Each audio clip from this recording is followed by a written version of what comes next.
మిత్రులకు నమస్కారం. ఈరోజు ఎమ్మెల్సీ కవిత గారు చేసినటువంటి వ్యాఖ్యలను మేము తీవ్రంగా ఖండిస్తూ ఉన్నాం.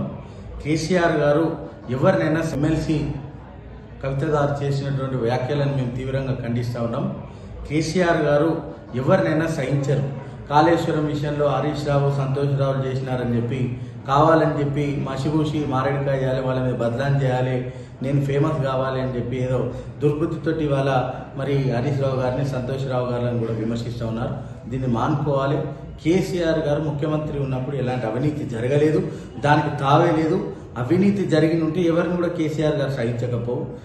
కేసీఆర్ గారు అలా కాళేశ్వరం విషయంలో అవినీతి జరిగి ఉంటే హరీష్ రావు గారు లాంటి వారిని, సంతోష్ రావు గారు లాంటి వారిని కూడా ఏనాడో పార్టీ నుంచి సస్పెండ్ చేస్తుండే.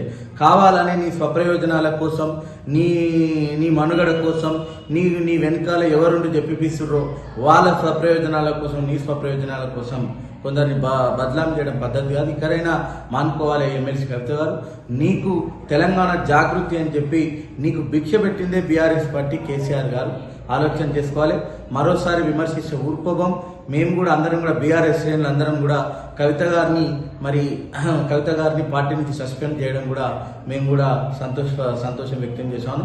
మరోసారి కేసీఆర్ గారు తన నిజాయితీ నిరూపించుకున్నారు.